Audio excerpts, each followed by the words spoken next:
A kind-hearted waitress paid for an old man's coffee, never realizing he was Sylvester Stallone, but not the Stallone the world once knew. He was hidden beneath the weary shell of a poor, weather-beaten man in his 70s, with a gaunt face etched deep with the wrinkles of time. His gray hair, matted by the rain, clung to a hardened, seasoned frame, much like the legendary characters he had once breathed life into on screen. But this time, Stallone wasn't chasing the spotlight. He wasn't looking for applause. He had come searching for something else, a missing piece in the story of his life, or perhaps something only the cold streets and the simple hearts of ordinary people could offer. No one recognized him. No one spared him a second glance as he shuffled up to the counter. Behind it stood Maggie OConnell, a 32-year-old waitress whose dreams had once stretched far beyond the neon lights of Philadelphia's aging diners. But life had its own plans. With a sick mother to care for, and bills stacking higher than the dishes in the sink, Maggie worked double shifts without complaint, her smile unwavering even when her legs screamed in exhaustion. The old man leaned against the counter, studying the menu as if it were written in a foreign tongue. When Maggie approached, a pen tucked behind her ear, he cleared his throat softly. "Just a coffee, please," he said, his voice rough but courteous. Maggie punched it into the register. "That'll be $2.50, she said, wiping her hands on her apron. The old man patted down his coat pockets, then his jeans, then opened a battered old wallet. His face fell. I'm sorry," he murmured. "I must have left my wallet at home. If it's all right, maybe I could just sit for a bit and warm up."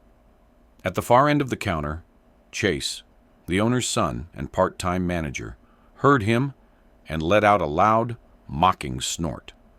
Several heads turned. "This ain't no soup kitchen, Grandpa," Chase said loudly, making sure the whole room heard. "No money, no coffee, no loitering." A few customers chuckled dryly, the kind of laughter born from people trying to convince themselves they were still one step above needing the same mercy. The old man turned away, shame burning deep into his lined cheeks. "Didn't mean any trouble," he mumbled, inching toward the door. Without thinking, Maggie moved.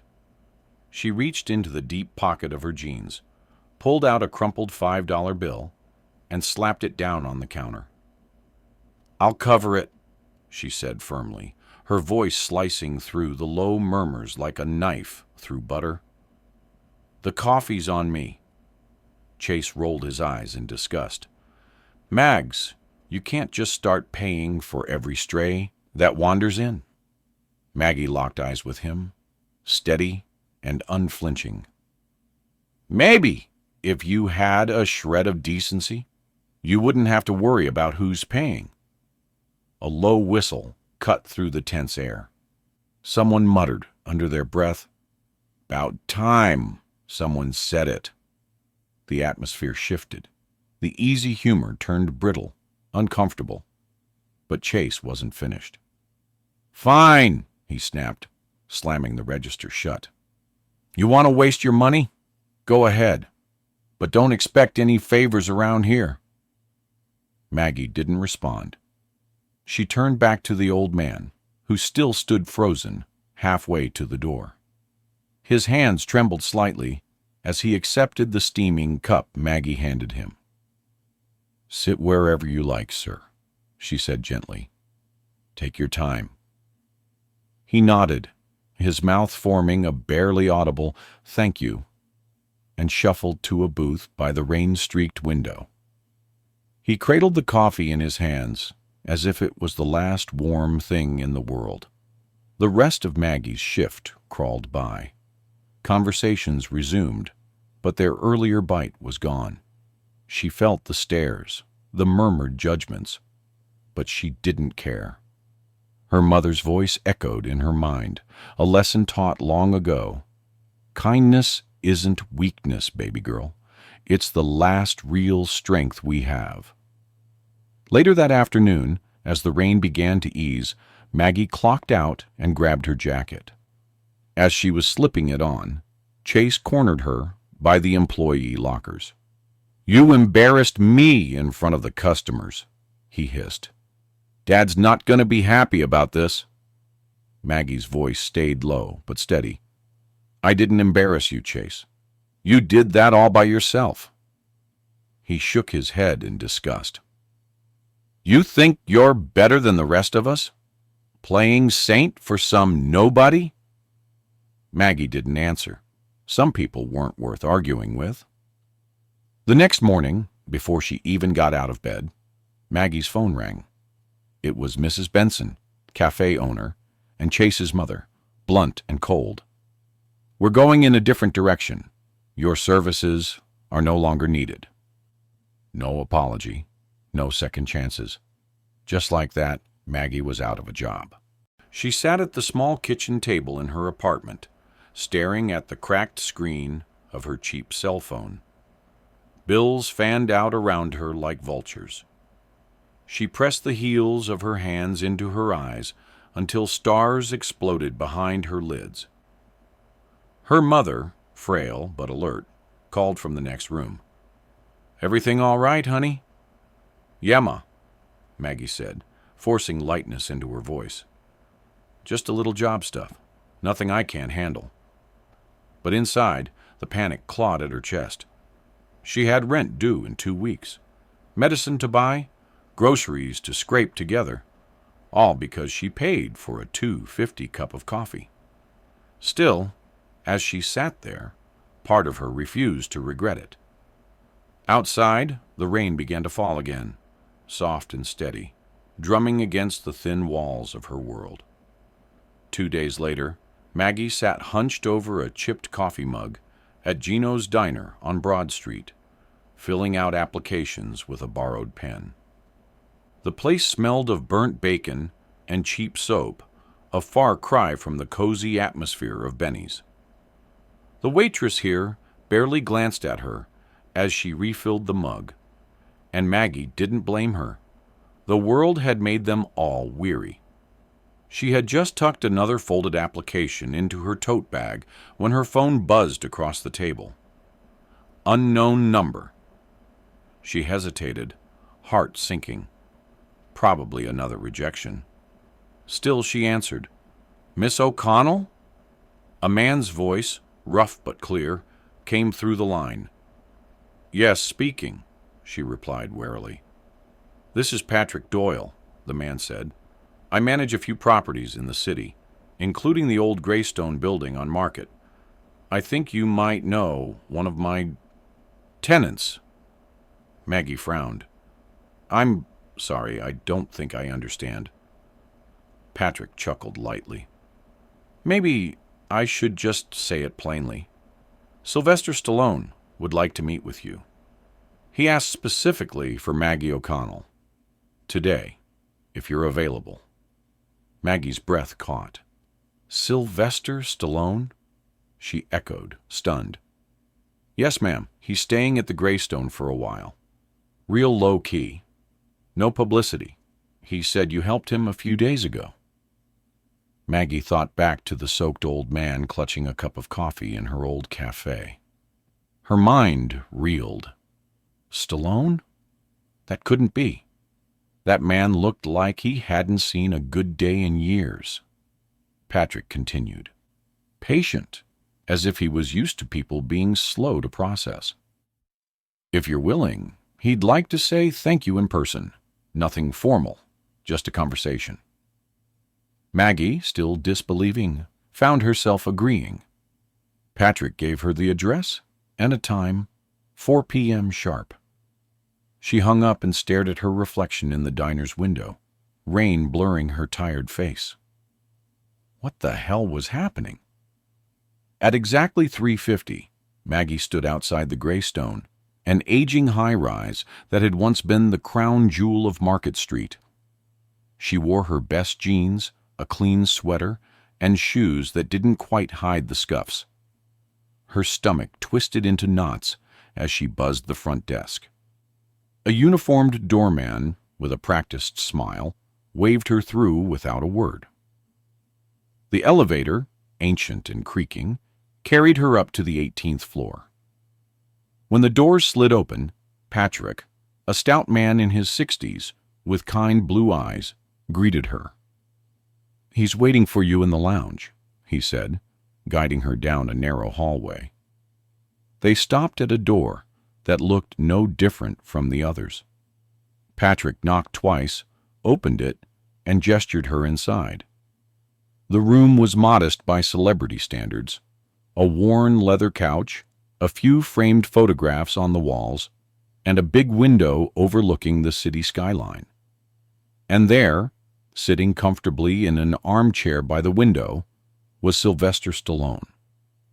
He looked nothing like the man in the soaked coat and battered shoes.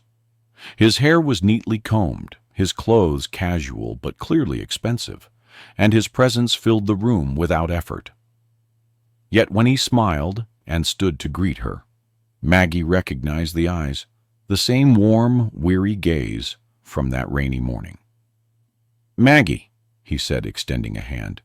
She shook it, her own trembling slightly. "Mr. Stallone," she managed. He chuckled. "Call me Sly. Everyone does." They sat, Maggie perched on the edge of the couch, still unsure what to make of any of this. Stallone watched her with a kindness that surprised her. "I owe you an apology," he said. "I wasn't exactly honest with you at Benny's." Maggie shook her head. "You didn't owe me anything. You still don't," he smiled. "Maybe not. But you should know why I did what I did. I've been doing this thing, these walks, dressing down, blending in, visiting places where nobody recognizes me, trying to see the world the way it really is." His voice dropped a little. "Fame. It builds walls. Makes it hard to know who's real. That day at Benny's, you were real. You didn't see a celebrity. You didn't see a paycheck. You just saw a man who needed a little kindness." Maggie swallowed the lump forming in her throat. Stallone leaned back, studying her. "Most people looked right through me. Hell, some laughed. That barista. ... He shook his head. "But you stood up when you didn't have to.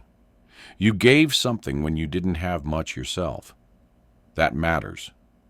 Maggie shifted uncomfortably. Compliments were harder to accept than insults sometimes.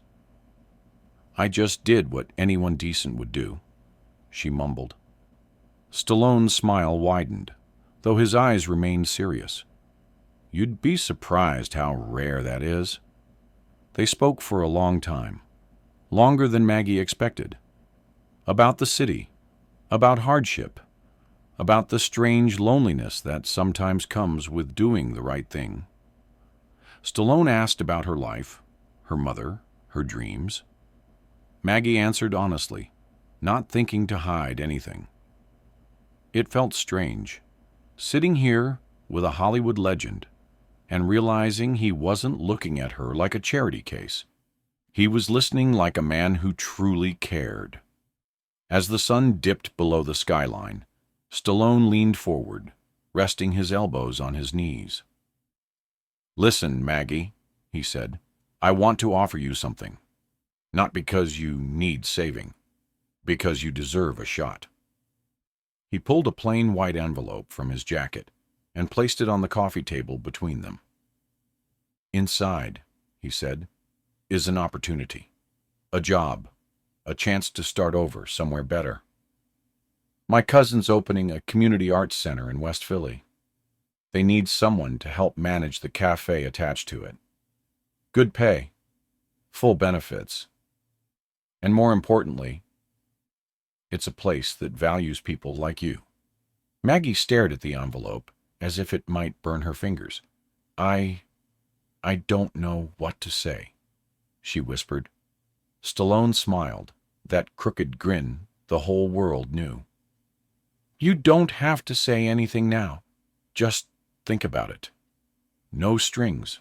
No expectations. She left the Greystone with the envelope clutched tightly in her hand, heart pounding louder than the traffic around her. The rain had stopped, and the city lights reflected in the puddles at her feet. For the first time in what felt like years, she felt something stirring inside her, something like hope. That night, sitting at the worn kitchen table while her mother dozed in the next room, Maggie opened the envelope. Inside was a simple typed offer letter and a handwritten note. The world needs more people like you. Never forget that. Sly Maggie pressed the note to her chest and closed her eyes. She had no idea where this road would lead, but for once she was willing to believe it could lead somewhere better. Maggie spent the next 2 days wrestling with doubt. Was she really the kind of person who deserved this? Every time she glanced at the job offer on the counter, she heard Chase's mocking voice in her ear, calling her a fool for wasting money on an old man. But louder still was the memory of her mother's frail voice saying, "Kindness isn't weakness. It's the only real currency worth a damn." That Thursday morning, dressed in her second-best jeans and a borrowed blazer from a neighbor, Maggie walked through the heavy glass doors of the West Philly Community Arts Center. The building itself was nothing fancy, a converted warehouse with high ceilings and paint that still smelled fresh. But the moment she stepped inside, she felt something different. Energy. Possibility. Kids with paint-smeared aprons dashed through the hallways. Adults in modest clothes laughed as they carried trays of food and supplies. No one looked twice at her battered shoes or the careful way she held her purse close. Here, she realized, people weren't measured by their wallets.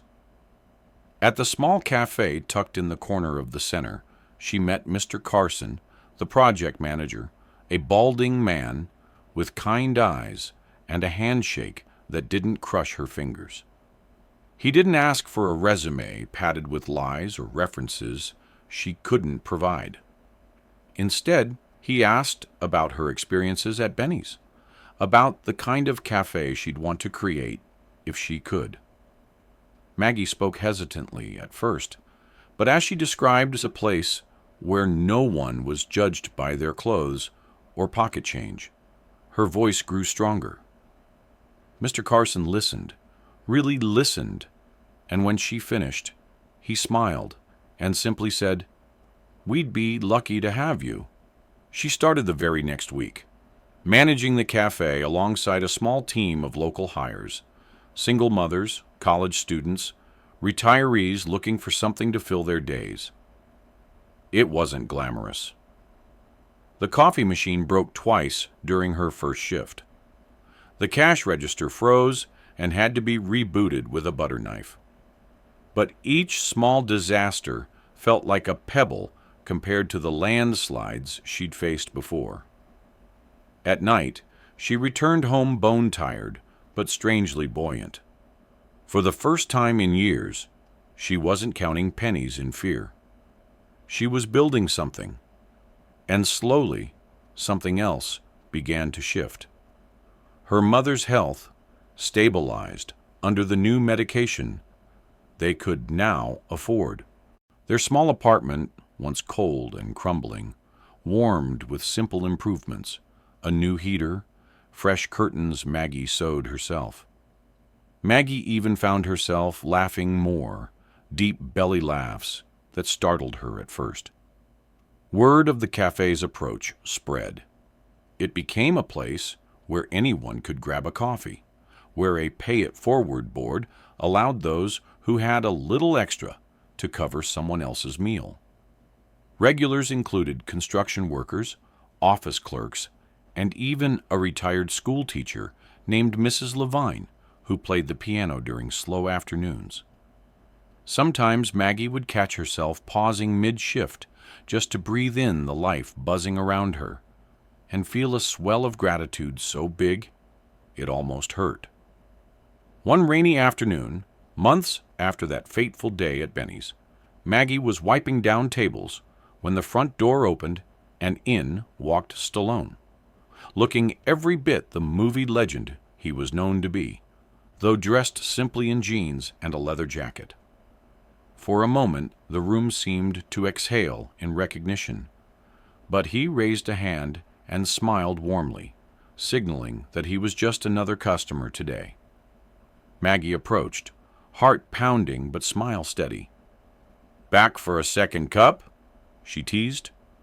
He chuckled, that familiar gravelly sound that somehow made everything feel less surreal. "I hear this place is run by a woman with a pretty good heart," he said. "Had to come see it for myself." They sat by the window, the rain blurring the city into watercolor. Over coffee, he listened as she recounted how the cafe had grown, how the Pay It Forward board sometimes ran out of room because so many people wanted to help. Stallone smiled and said, "See, Maggie, real power isn't about flashing it around. It's about what you build when nobody's looking." They spoke not as waitress and celebrity, but as two people who knew what it meant to be dismissed, underestimated, and yet choose kindness anyway. Before he left, Stallone handed her a small envelope. Maggie hesitated, but he nodded, urging her to open it. Inside was a check made out not to her personally, but to the West Philly Community Arts Center, enough to fund the cafe's supplies and improvements for a year. "Not charity," he said when he saw her protest rising. "An investment in you, in what you're building." Tears stung her eyes, but she blinked them back. "Thank you," she said simply, knowing no other words would suffice. Stallone clapped a hand gently on her shoulder. "Just promise me you'll keep doing what you do. Don't let the world make you hard." And with that, he left, blending into the city like just another face in the rain. In the months that followed, the cafe blossomed. Maggie organized open mic nights, story hours for kids, and monthly community dinners where no one paid a cent. Every new event, every smiling face was a stitch in a tapestry she never imagined she'd be weaving. The cafe walls filled with hand-drawn thank you notes, not from celebrities or politicians, but from people like Mr. Jenkins, the retired mechanic who found friends again after his wife passed, and Lucia, the teenage poet who discovered she had a voice worth sharing. One evening, as Maggie closed up the cafe, she paused to look around the space glowing softly under the string lights she had hung herself. It wasn't perfect. The floors still creaked. The coffee machine still sputtered when it felt like it. But it was real. It was hers. She thought back to that miserable rainy morning at Benny's. The humiliation, the anger, the sting of losing a job because she refused to pretend she didn't care. She realized now she hadn't lost anything that mattered. If anything, she had been set free. Later that night, she sat at the small table in their apartment, her mother knitting quietly across from her. Maggie pulled out a worn journal and scribbled a single line across a fresh page. Kindness doesn't just change lives. Sometimes it saves them. And somewhere across the city, maybe under another rain-drenched awning, another soul in need of a little grace waited. And Maggie OConnell, waitress turned manager, heart battered but undefeated, knew that next time, just like before, she'd be ready. Because some things once chosen are never unchosen. Kindness was who she was now, and no rain, no cruelty, no lost job would ever take that away. In a world that often rewards cynicism, and mocks vulnerability, Maggie OConnell's quiet act of kindness stands as a shining beacon. She didn't know the man she helped was Sylvester Stallone. She didn't do it for recognition, rewards, or the chance of a better life. She did it because she saw, in the worn lines of his face and the slump of his shoulders, the shared humanity we all carry but so often choose to ignore. This story reminds us that kindness is not a transaction. It is not something measured by what we might get in return. True kindness, the kind that moves mountains and touches souls, is given freely, often when we ourselves have the least to spare. Maggie, struggling under the weight of her own burdens, chose generosity when it would have been easier, and maybe even safer, to look away. The laughter and mockery she faced in the cafe mirror a harsh truth about our society. Too often, compassion is mistaken for weakness, and empathy is seen as naive. But Maggie's actions prove the opposite. It is easy to laugh from the sidelines. It is harder, and far braver, to stand up, to reach out, and to offer dignity to someone others deem unworthy. Her gift of a simple cup of coffee and a slice of pie carried more weight than gold, because it acknowledged the man's humanity at a moment when the world tried to erase it. The beauty of this story lies not just in Maggie's strength, but in its quiet ripple effect. That small moment of decency changed everything. It shifted not just the life of one man, but her own as well. And it reminds all of us that we never know who we are helping when we choose to act with heart. It could be a stranger. It could be a future friend. It could even be someone who, unbeknownst to us, holds the power to open doors we thought were forever closed. But even if nothing grand had followed, even if Stallone had been just another tired old man lost in the rain, Maggie's choice would still have mattered. Because in a world desperate for genuine connection, choosing to be kind, even when it costs you, is itself a victory. This story calls us back to our better selves. It asks us to look closer, to soften when we are tempted to harden, and to believe that small acts, offered with sincerity, have the power to change lives. And perhaps more importantly, they have the power to change us. So the next time you see someone struggling, when the easy thing would be to laugh or to turn away, remember Maggie. Remember the coffee, the pie, and the dignity she gave. And know that real strength isn't found in standing above others. It's found in reaching across the divide, offering a hand, and saying, even in the smallest of ways, "You matter."